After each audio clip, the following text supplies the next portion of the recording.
Alors, nous voici en studio. Pour la vidéo, je vais vous montrer un seul schéma d'éclairage, mais j'ai fait d'autres photos avec différents schémas d'éclairage, avec flash, avec le flash Cobra et le panneau LED, et également seulement le panneau LED. À la fin de la vidéo, je vais vous montrer les clichés. Pour les photographies, j'ai utilisé des gels, autant sur le flash Cobra que sur le panneau LED. Ce sont des gélatines de la compagnie Neewer. Vous voyez ici pour le panneau LED, j'ai mis une gélatine de couleur verte. Mais dans le package de Neewer, on a différentes couleurs, qui soient jaune, magenta, bleu, etc. Il y en a plusieurs. Alors c'est très pratique, ça nous crée une lumière d'ambiance. Et pour le flash Cobra, c'est la même chose. On a ces petites gélatines qui viennent se placer devant le flash Cobra avec un élastique. Malheureusement, moi, avec mon flash Cobra Nikon SB600, l'élastique est trop grand par rapport à la circonférence du flash. Mais avec des flashs Neewer ou Godox, il n'y a pas de problème, le système fonctionne bien. On vient à poser cet élastique qui retient la gélatine en place. Alors, le produit vient avec des petits cartons comme ça qui nous indiquent les pertes de lumière, un stop, deux stops, etc. selon la gélatine. Je vais vous montrer maintenant les réglages que j'ai faits sur le D6200 pour la prise de vue. Alors, on a une vitesse de 1/250e de seconde. En fait, c'est la vitesse synchro de mon flash. Une ouverture à 5.6 et les ISO à 200. Étant donné que c'est un autoportrait, je vais utiliser la petite manette pour pouvoir déclencher l'appareil. J'ai également actionné le flash intégré pour donner le signal à mon flash Cobra, étant donné que je n'ai pas de trigger. Comme je disais tantôt, j'ai la 1855 de Nikon.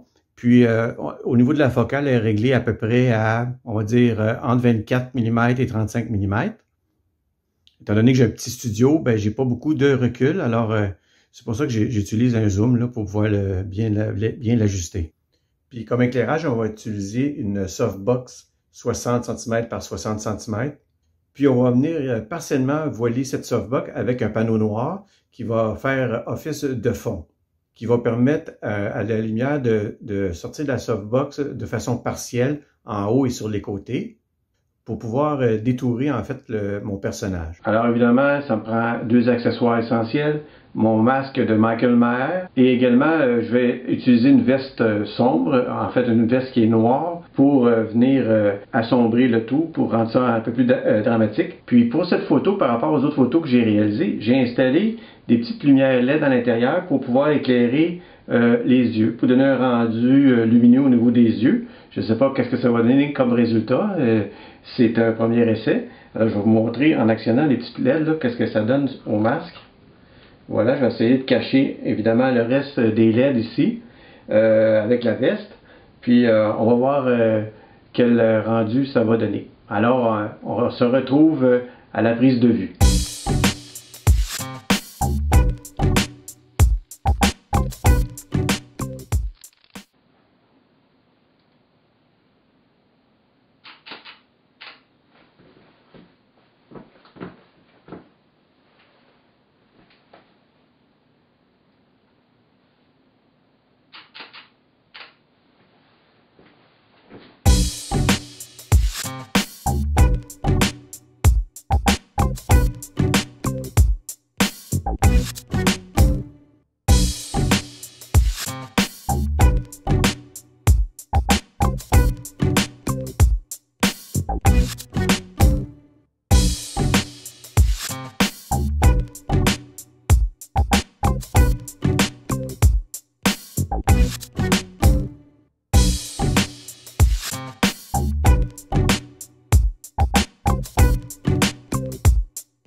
Alors, comme vous pouvez le voir, c'est pas évident à gérer quand on est tout seul à faire la séance photo, surtout lorsqu'on a un masque comme ça en caoutchouc où c'est très chaud avec la veste et tout ça, mais on y arrive. Puis l'important, c'est de faire plusieurs clichés parce que sur peut-être la dizaine de clichés que j'ai fait, j'en retiens seulement qu'une. Évidemment, j'aurais pu étirer la séance, mais je voulais quand même pas que la vidéo dure des heures et des heures. Alors, sans plus tarder, on va aller maintenant faire la retouche dans Lightroom classique, puis on va probablement finir ça dans Affinity Photo.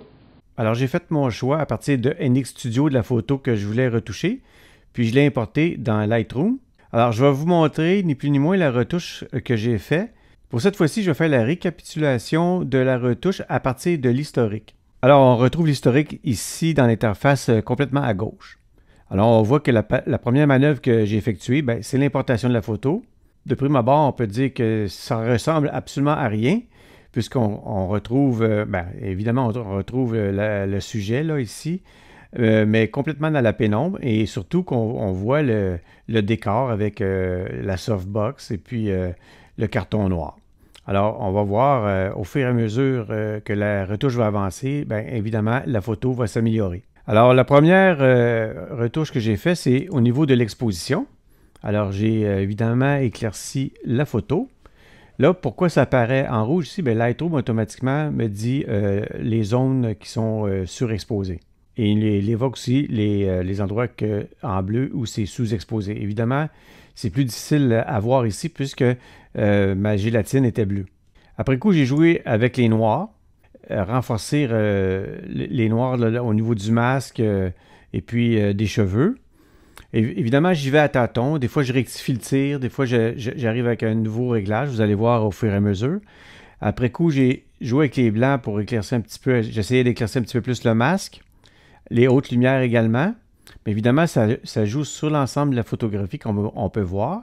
Jusqu'à maintenant, je trouvais que ça l'éclaircit bien le masque et en même temps, pas trop le fond.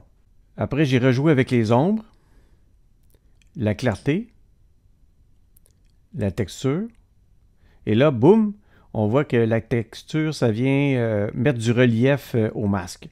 Alors, pour ce genre de photographie, la texture, c'est un réglage qui s'accorde bien avec le rendu, mettre en relief finalement toutes les craquelures qu'il y a dans le masque. J'ai joué avec la saturation ici un petit peu, la vibrance. J'ai joué avec la variation de la luminance du jaune, du orange et du bleu.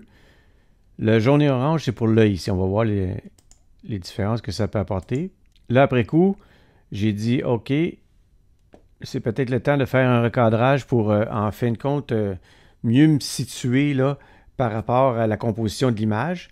Puis en même temps, ça va me rapprocher de mon sujet, puis ça va peut-être améliorer ma retouche.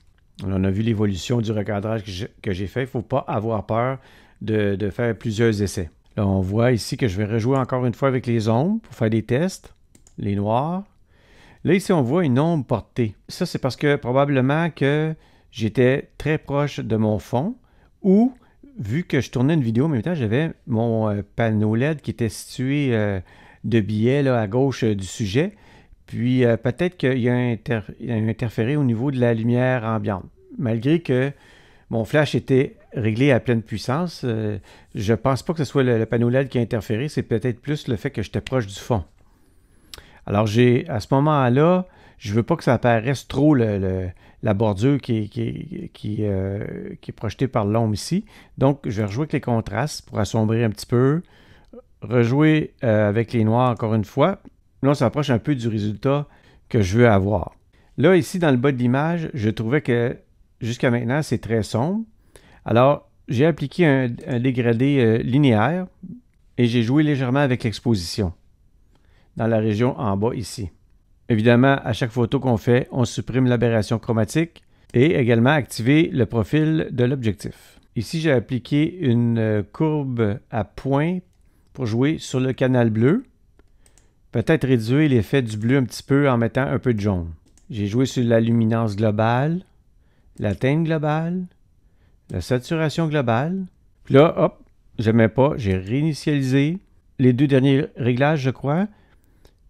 Là, j'ai rejoué avec la variation de la luminance bleue. J'ai réinitialisé les paramètres. Variation de la saturation bleue. Là, on peut voir une différence ici. On voit qu'on a le bleu ici, de la gélatine qui vient s'appliquer sur les cheveux, le fond, encore une fois sur le masque.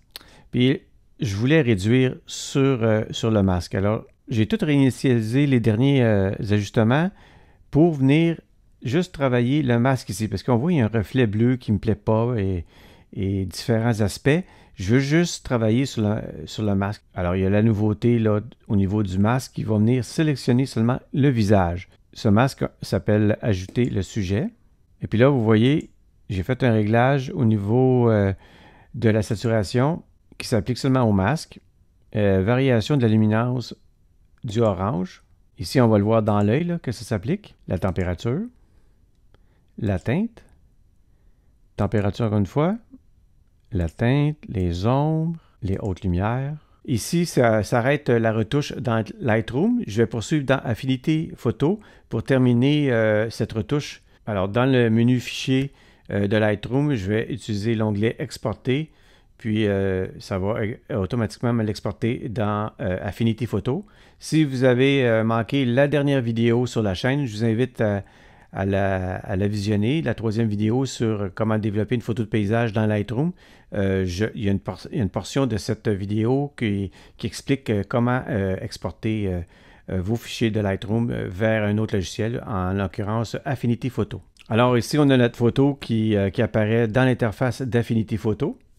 La première opération que je fais dans Affinity Photo, évidemment, c'est de dupliquer mon calque. Puis là, j'ai utilisé l'outil Retouche pour venir retoucher toutes les imperfections de la photographie qu'on peut voir. Là, il y a toutes les petites poussières. Puis ici, dans l'œil, les reflets lumineux, le nez aussi. Parce qu'évidemment, j'avais des LED dans le masque, là. Mais en définitive, c'est bien parce que j'ai bien camouflé l'ensemble des LED comme on a vu dans la première partie de la vidéo. Alors, je vais cocher ici mon calque que j'ai dupliqué. Vous allez voir les différences là, au niveau de la retouche. Ça vient éliminer les imperfections. Par la suite, je vais importer mon arrière-plan que j'avais utilisé encore une fois dans une vidéo précédente. Et d'ailleurs, je vous invite à la visionner si vous ne l'avez pas fait. C'est une retouche pour donner l'aspect vieilli d'une photographie, surtout réalisée dans les années 40-50. Alors, c'est l'avant-dernière vidéo, je crois, que j'ai faite sur la chaîne. Alors, je vais cocher, vous allez voir la différence. Ça vient vraiment texturer la photo, pas la vieillir dans ce cas-là, mais vraiment y donner un aspect plus dur, là. Par la suite, j'ai fait un calque de réglage au niveau de la luminosité contraste. Ici, j'ai augmenté seulement avec la luminosité. Par contre, j'ai créé un masque pour ce réglage-là pour pas que ça vienne affecter l'œil ici, pour que ça soit trop lumineux au niveau de l'œil. Par la suite, j'ai créé un calque de réglage clarté. Encore une fois, on vient voir là que ça vient texturer le fond et également le masque. Par contre, j'ai créé un masque également pour ce calque de réglage clarté pour venir... je ne voulais pas que ça s'applique dans le bas de l'image au niveau de la clarté. Par la suite, j'ai voulu amoindrir un tout petit peu le bleu ici dans les cheveux. Alors, j'ai utilisé un calque de réglage courbe. Et c'est pour ça que j'ai réduit par la suite l'opacité à 12%. Je vais vous montrer, si je l'augmente à 100%, ça devient carrément un noir et blanc. Ça pourrait être intéressant aussi, le noir et blanc. Pour le rendu, je vais rester dans la couleur. Et pour terminer, je vais lui mettre un petit joyeux Halloween de la même couleur que le fond. Et pour ce qui est de la police, je suis allé downloader sur Internet, sur un site où il y a différentes polices pour le temps de l'Halloween. Puis après coup, pour choisir la couleur, j'ai choisi avec la pipette le fond, la même couleur que le fond. Puis après, j'ai joué avec l'opacité, parce que si je le mets à 100%, encore une fois, on va voir que le texte vient vraiment beaucoup plus présent sur la photo. Moi, ce que je voulais, c'est que ça soit un peu plus discret. Alors, voilà ce qui complète cette vidéo sur, en fin de compte, la technique en studio pour réaliser ce genre de photographie.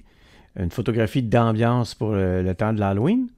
Et également la retouche dans deux logiciels de retouche photo, soit Lightroom Classic et Affinity Photo. Je vous invite à laisser des commentaires si vous réalisez ce genre de photos dans la période de l'Halloween. Si vous n'êtes pas abonné encore à ma chaîne, mais je vous invite à le faire pour suivre les dernières actualités et à mettre un petit pouce bleu, ça fait toujours plaisir. Alors on se dit à la prochaine. Merci, au revoir.